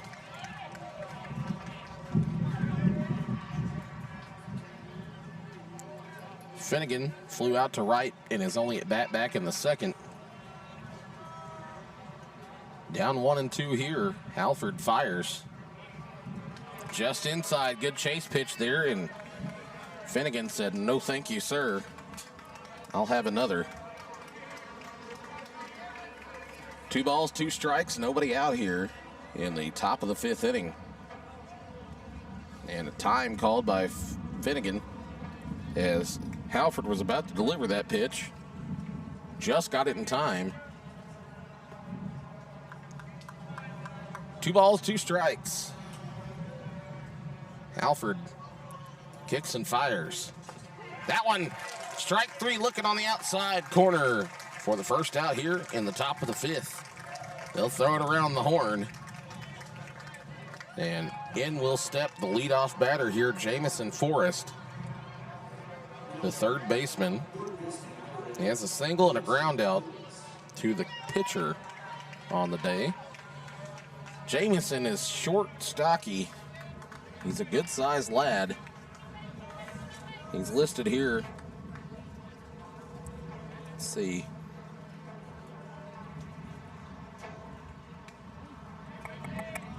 Listed here at 6'2", so he's not that short. I think they might be giving him an inch or so, but he is built very strong. And he's got one heck of an arm over there at third base. I seen him make a couple of good plays yesterday, flashing the leather and showing off the arm. Swings and misses that one. 1 ball, 1 strike.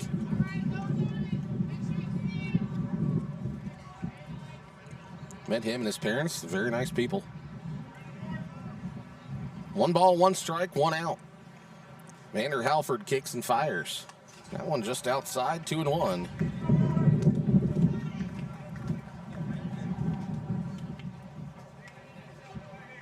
So Blair Oaks pretty well cruising here. That one got outside, 2-1. The 2-1 pitch, fouled away, 2-2. And it hit him in the foot, and he's going to go down. That one doesn't feel good. I don't know if it got him in the shin or the top of the foot, but he took a couple of steps and then hopped away. I know that hurts. I've done that once a bunch of times. I'm not sure if it got him in the foot or the shin. Either way, it does not feel good, especially when you're swinging a stick like this kid. I mean, he absolutely murdered that ball. It just went straight down. Trainer cautiously makes his way onto the field over here. Don't think he'll be able to do anything but tell him to rub some dirt on it. Hopefully he didn't hurt it too terribly. And he's a tough kid, so he'll get back up and try to walk it off. It looks to me like it got him in the left ankle or something. Left ankle, maybe in the top of the left foot where he does not have the shin guard on. Little fist bump exchange between him and Carson Verslois there. Making sure he's all right. Carson says, take your time.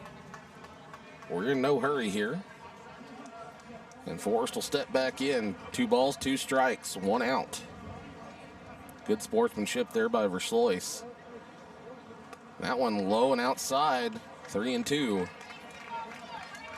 That's one of those things that you're my opponent, not my enemy. Everybody's hurt themselves at bat before. And if you haven't, that means you haven't played enough. Payoff pitch coming from Halford. Whacks this one up the middle. Shortstop over to first just in time. Good scoop by Wyatt Libbert on a low throw by Mitchell Rogers to get the second out of the inning. Good battle. And that'll bring up TJ Greasy. TJ has a single and a ground out to third in the inning. Steps in here with 2 outs and nobody on. Well, and everybody's coming back with blankets and hoodies. Apparently, after the sun goes down, fashion matters. So we're going to put hoodies on here. 1-0.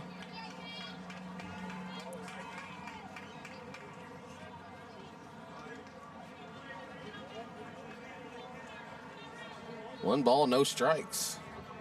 Halford fires. That one hit out towards right field. Talon towards the right fielder and caught on the run by Gage Leffert for the 3rd out of the inning. That was a well-hit ball by TJ Greasy. Just happened to tail right in to the range of Gage Leffert, and we head to the bottom of the 5th inning. Be back with you here in just a minute after this.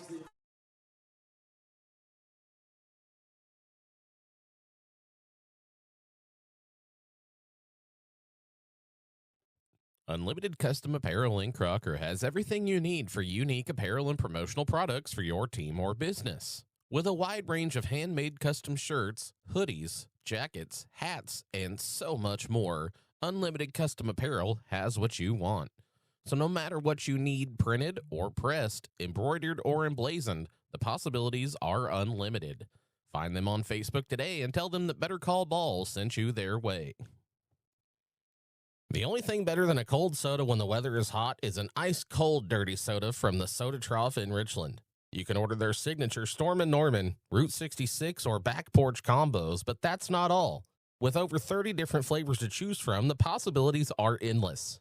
The Soda Trough also has breakfast, hot sandwiches, wraps, and dessert options. So next time you're thirsty, drop in or drive through the original Dirty Soda Shop on the corner of Walnut and McClurg in Richland.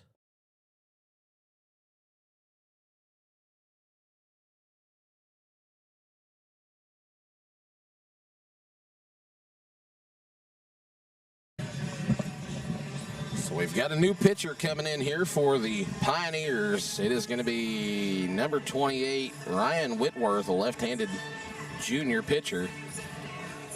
And good Lord, this kid is thick. Whitworth listed at 6'1". He's got a 7-1 record, 37 in the 3rd innings pitched, 1.12 ERA. 33 strikeouts to 14 walks.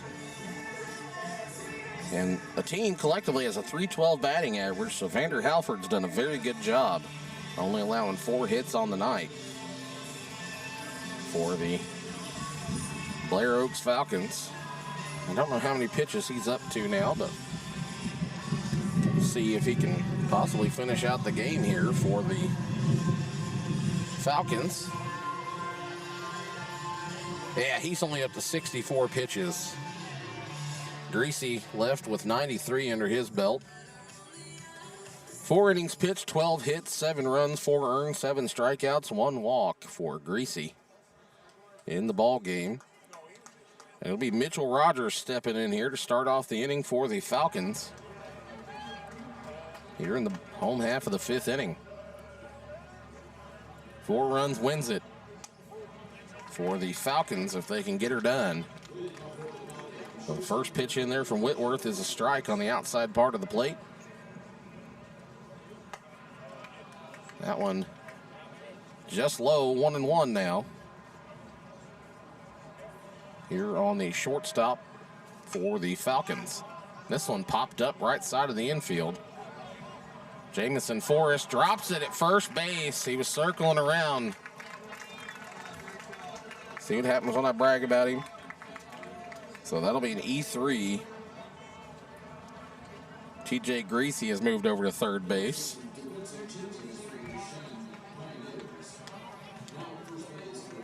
That puts the first hitter of the inning on in Mitchell Rogers. No. This is Mitchell Rogers, so who was that?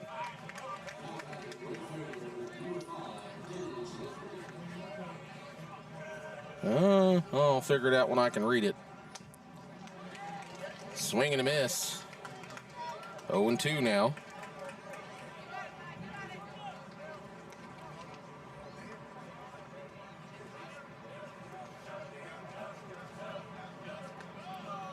That one in the dirt, 1-2. No, I was right. That was Mitchell Rogers. So this is Gage Leffert. I wrote the wrong number down for him. That's what happened. This one hit hard towards third. Greasy picks it up, flips it to second, over to first. In time for the double play. Jamison Forrest stretched out to make that one. And Leffert grounds into a double play here. A 5-4-3 double play. Gets 2 outs. And that'll bring up the leadoff hitter, Warren Davis, who I've got down for 3 hits, but the game changer had him down for 2. So I went ahead and made it match. So he had an error, reached on an error in the 2nd inning. Yep. So single in the first. Single the first, error in the 2nd, struck out in the 4th. Quickly 1-1 here.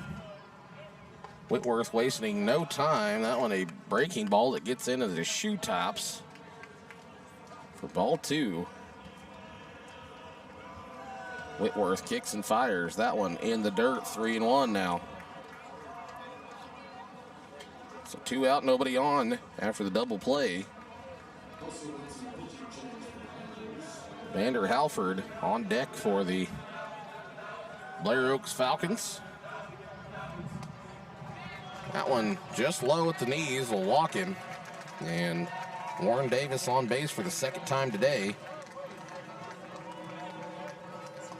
This time by way of walk for Vander Halford, who has 3 hits on the day.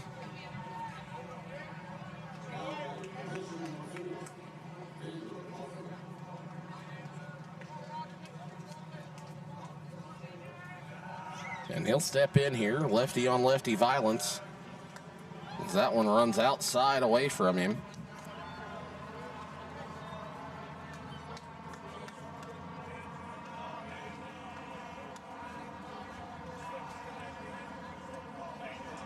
Ball 1 with a runner on first. Sorry, I'm trying to fix my book while I'm doing this. That one will get in the dirt. 2-0.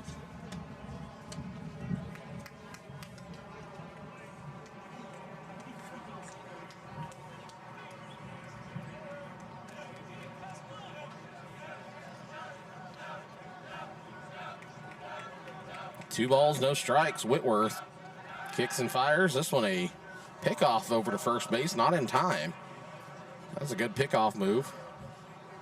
It's a good thing that Warren Davis was paying attention.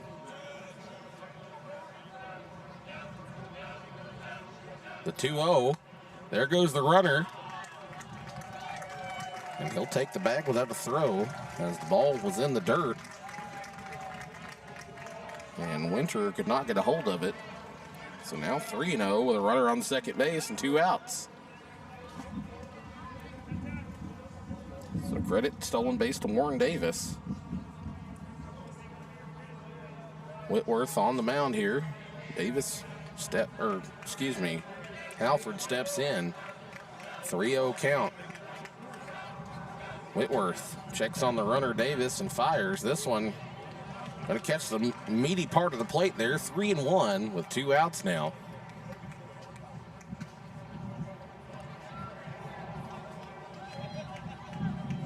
Alfred trying to pick up his 4th base hit of the day. 4 for 4 and a win on the mound would be a pretty good way to end your season if you're Vander Halford. The 3-1 breaking ball just outside, and he'll draw the walk. So he'll be 3 for 3 with a walk, at least for now. And that'll bring up Carson Versluis, who's hit 2 doubles today and struck out once. And that'll be Carson Sanning in to run once again for Halford.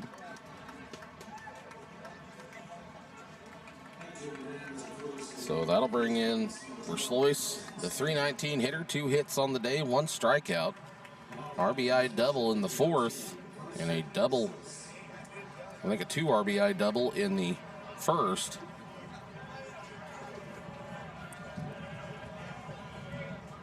Whitworth fires this one, another breaking ball, another ball inside.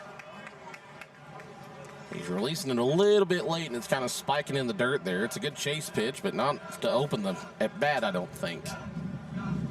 The 1-0 on the way. That one low again, 2-0. And I'm not sure who the side armor was warming up out there in the bullpen, but he may be on deck to come in next if Whitworth can't get it together here with 2 outs and 2 on. The 2-0. That one at the shins for ball 3. And Whitworth in danger of walking the bases loaded for the cleanup hitter, Lackman, who had an RBI triple in his previous at bat. And the 3-0, Whitworth's going to step off. Winter bringing the infield in for a little powwow here on the mound. I think they're going to change up the signs here, maybe.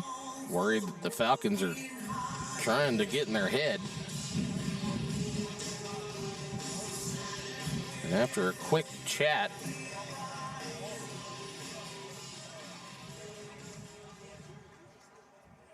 TJ Greasy moved over to second base for this inning, by the way.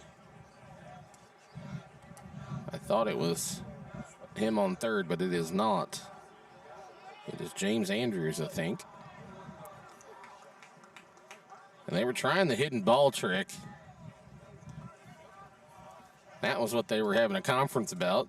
They were trying to hit the hidden ball trick just to get out of the inning. That did not go well.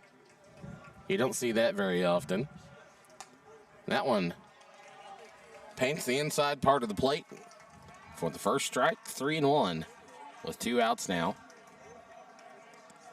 Class 5 and 6 will start their semifinal rounds tomorrow. And they'll wrap them up on Saturday as that one runs low. Walk the bases loaded here for the cleanup hitter, Hayden Lackman. And a pinch runner coming in here for Versluis. Kingston Houston once again. He's the designated runner for the catcher, apparently. And that'll bring up the left fielder, left-handed hitting, Hayden Lackman. Struck out swinging in the first, struck out looking in the third, and then hit an RBI triple in the 4th. looking to do some damage here in the 5th. And he represents the game-winning run and slaps this one out into the gap. This one's going to get all the way to the fence. It's going to be another triple. And if they don't get the throw in soon, they're going to send him around. He's running out of gas. They'll hold him at 3rd. And that'll make it 10-1 now. Blair Oaks. Another 3 RBI triple on the docket for Hayden Lackman. Have yourself a day, Hayden. And the winning run now on 3rd base. And that'll bring up Case and Lance, and that will bring Coach out of the dugout here. And he very well could be pulling Mr. Whitworth already. Whitworth has gotten shelled here since he came in relief of Greasy.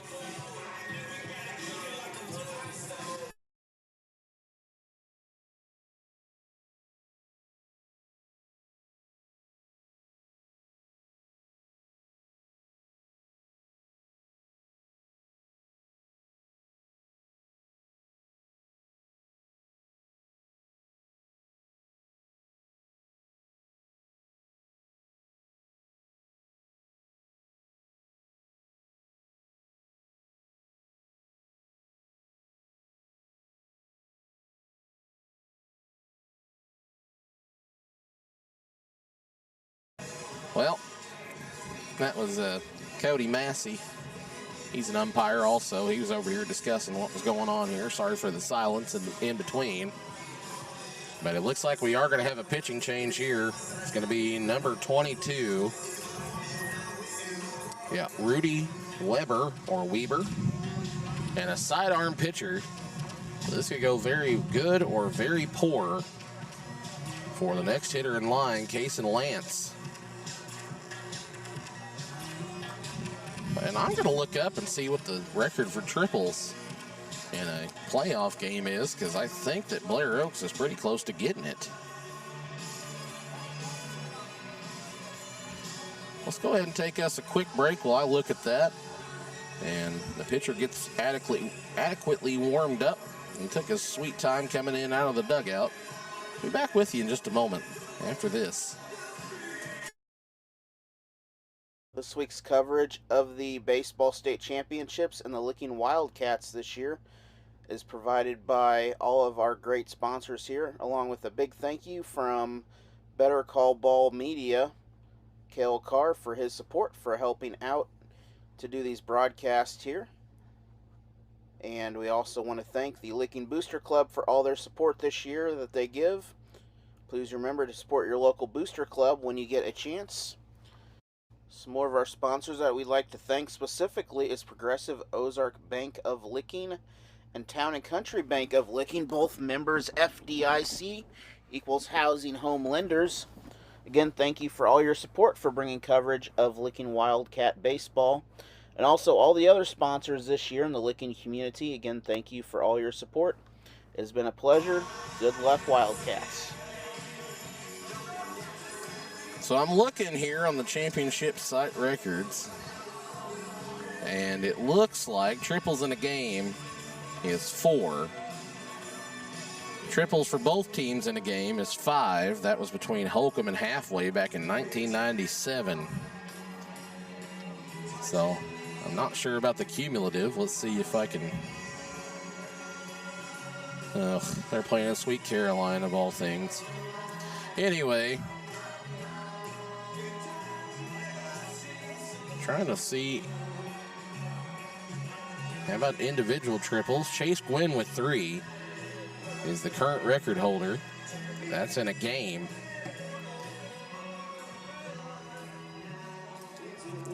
But that doesn't say over the whole series, because I think there was 3 triples yesterday. So stepping in here is Case and Lance. First pitch into him is a ball. Yeah, Case and Lance had one yesterday.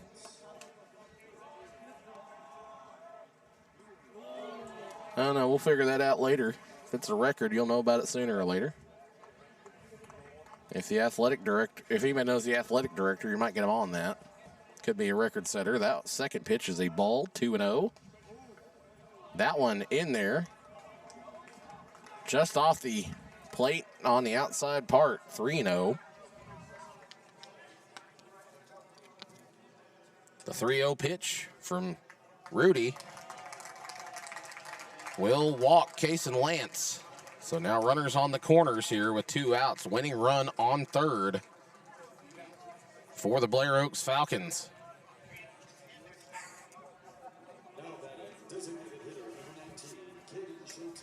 And this will be Caden Schulte up, who has grounded out to first, struck out, and reached on an error. And they're going to intentionally walk him.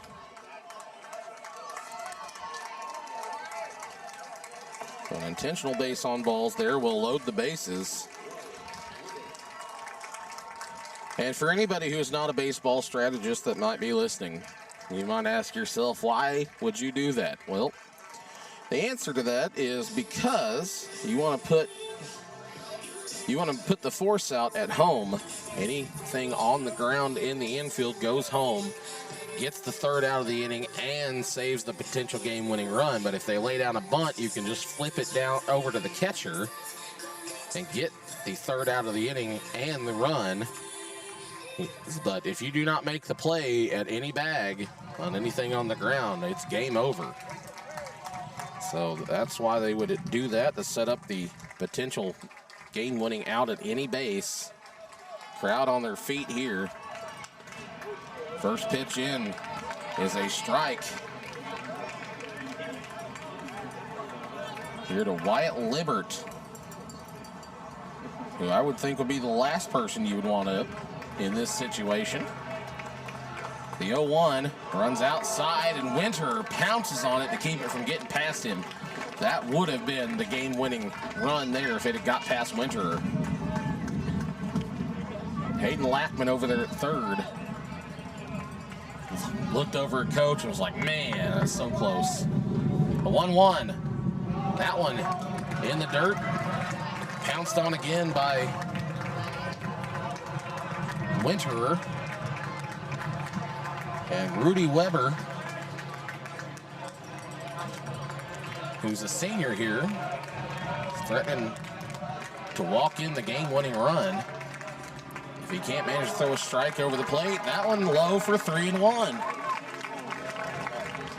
And now 1 ball away from a state championship are the Blair Oaks Falcons. 3-1 on the way, bases loaded. Weber fires. This one hit foul down the third base line. Runs the count full. And now we'll have the payoff pitch of all payoff pitches here. 3 balls, 2 strikes, 2 outs. Bases loaded. Game-winning run on third base. Weber kicks and fires. And it hits! Libert hit by pitch. He's trying to say he leaned into it. Weber screaming at the umpire that he put his elbow into it. Coach coming out to get him. And the dog pile over at first base.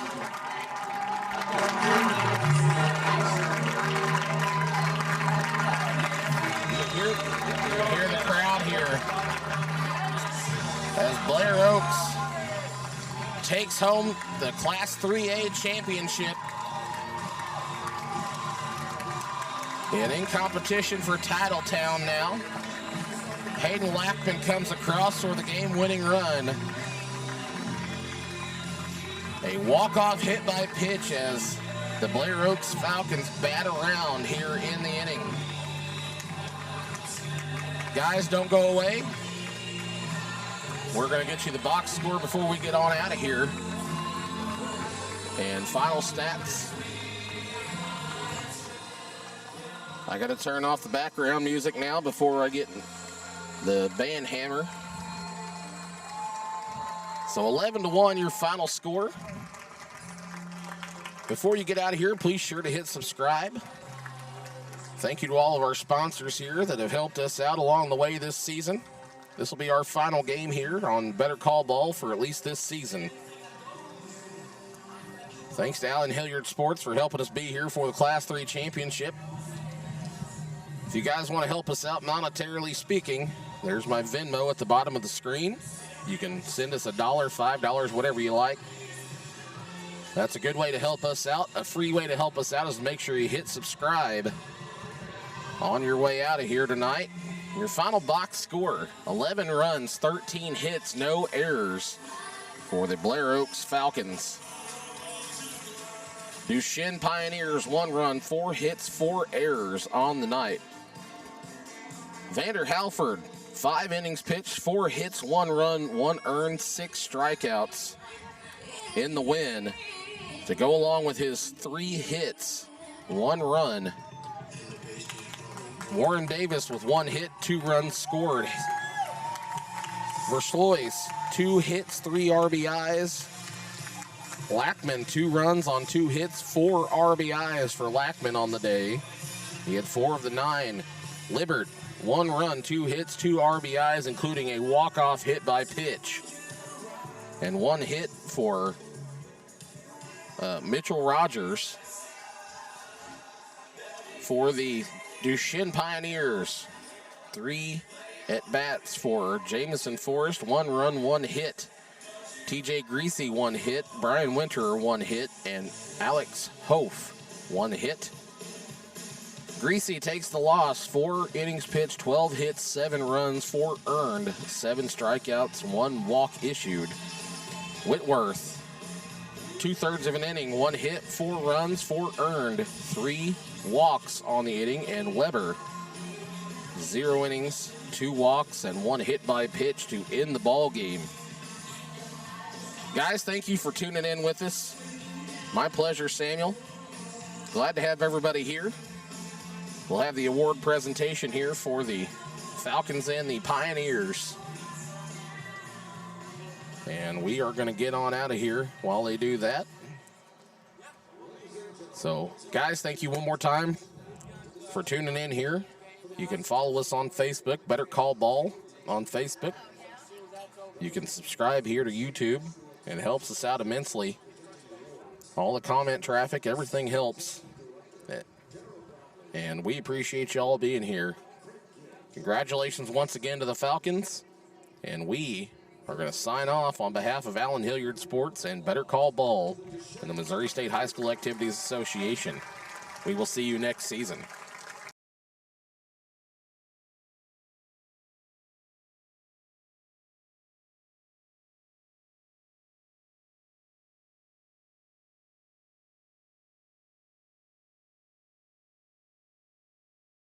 Championships and the Licking Wildcats this year is provided by all of our great sponsors here, along with a big thank you from Better Call Ball Media, Cale Carr, for his support for helping out to do these broadcasts here. And we also want to thank the Licking Booster Club for all their support this year that they give. Please remember to support your local booster club when you get a chance. Some more of our sponsors that we'd like to thank specifically is Progressive Ozark Bank of Licking and Town and Country Bank of Licking, both members FDIC, equals housing home lenders. Again, thank you for all your support for bringing coverage of Licking Wildcat baseball. And also all the other sponsors this year in the Licking community. Again, thank you for all your support. It has been a pleasure. Good luck, Wildcats.